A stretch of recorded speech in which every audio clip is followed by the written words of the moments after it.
ಕುತುಬುದ್ದೀನ್ ಕಾಜಿ, ಕರ್ನಾಟಕ ರಾಜ್ಯ ರೈಲ್ವೆ ಅಭಿವೃದ್ಧಿಯ ಹೋರಾಟ ಸಮಿತಿಯ ರಾಜ್ಯ ಅಧ್ಯಕ್ಷ. ಇಂದು ನಾವು ಸಮಗ್ರ ಉತ್ತರ ಕರ್ನಾಟಕದ ರೈಲ್ವೆ ಅಭಿವೃದ್ಧಿ, ರೈಲುಗಳ ಓಡಾಟ ಮತ್ತು ಮುಖ್ಯವಾಗಿ ಯಲ್ಲಮ್ಮನ ಸೌದತ್ತಿಯ ಒಂದು ಹೊಸ ರೈಲು ಮಾರ್ಗ ಸ್ಥಾಪನೆ ಆಗಬೇಕು ಅಂತೇಳಿ ಈಗಾಗಲೇ ಕಳೆದ ಅಚ್ಚಿ ತಿಂಗಳ 4 ತಿಂಗಳಿಂದ ನಿರಂತರ ಸೌದತ್ತಿ ಮತ್ತು ರಾಮದುರ್ಗ, ಗೊಡಚಿ ಭಾಗದೊಳಗೆ ಜನರ ಒಂದು ಹೋರಾಟವನ್ನು ಆಗ್ತಾ ಇದ್ದದ್ದು ಎಲ್ಲರಿಗೂ ನಿಮಗೆ ತಿಳಿದ ವಿಷಯ. ಆ ಪ್ರಯುಕ್ತ ನಾವು ಕೇಂದ್ರ ರೈಲ್ವೆ ಮಂತ್ರಿ ಮತ್ತು ನಮ್ಮ ಭಾಗದ ಸಂಸದರುಗಳಾದ ಜಗದೀಶ್ ಶೆಟ್ಟರ್, ಪಿಸಿ ಗದ್ದಿಗೌಡರ್ ಮತ್ತು ಬೆಳಗಾವಿ ಸಂಸದರಿಗೆ ಈಗಾಗಲೇ ಈ ವಿಷಯವನ್ನು ನಾವು ಅವರಿಗೆ ತಿಳಿಯಪಡಿಸಿದ್ದೇವೆ.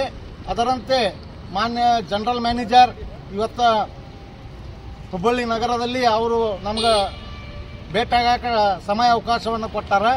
ಅದರಂತೆ ನಾವು ಇವತ್ತು ಹೋಗಿ ಭೇಟಿಯಾಗಿ ಸಮಗ್ರ ರೈಲ್ವೆ ಅಭಿವೃದ್ಧಿ ಮತ್ತು ಯಲ್ಲಮ್ಮನ ದೇವಸ್ಥಾನಕ್ಕೆ ಲೋಕಾಪುರದಿಂದ ಧಾರವಾಡಕ್ಕೆ ಏನು ಒಂದು ಹೊಸ ರೈಲು ಮಾರ್ಗ ನಿರ್ಮಾಣ ಆಗಬೇಕಾಗಿದೆ ಅದರ ಪ್ರಯುಕ್ತ ಮಾತನಾಡಿ ಅಲ್ಲಿ ವಿಷಯ ಚರ್ಚೆಯಾದ ನಂತರ ನಾವು ಏನು ಅಧಿಕಾರಿಗಳು ಹೇಳಿದರು, ನಾವು ನಮ್ಮ ಏನು ಸಮಸ್ಯೆ ಅದಾವು ಎಲ್ಲ ರೀತಿಯಿಂದ ಸಮಗ್ರವಾಗಿ ಅಲ್ಲಿ ಆ ಸಭೆ ಒಳಗೆ ನಾವು ಚರ್ಚೆಯನ್ನು ಮಾಡಕ್ಕೆ ಹೋಗ್ತೀವಿ. ಈಗಾಗಲೇ ನಾವು ನಮ್ಮ ಕರ್ನಾಟಕಕ್ಕೆ ಅಗತ್ಯ ಇರುವಂಥ ರೈಲ್ವೆ ಮಾರ್ಗಗಳು, ರೈಲ್ವೆ ಸೌಲಭ್ಯಗಳು, ಹೊಸ ರೈಲು ಮಾರ್ಗದ ಅನುಷ್ಠಾನಗಳು ಎಲ್ಲ ವಿಷಯವನ್ನು ನಾವು ಈ ಮನವಿ ಮುಖಾಂತರ ತಗೊಂಡು ಮಾನ್ಯ ಜನರಲ್ ಮ್ಯಾನೇಜರ್ ಮುಕುಲ್ ಅವ್ರಿಗೆ ಭೇಟಿ ಆಗ್ತೀವಿ.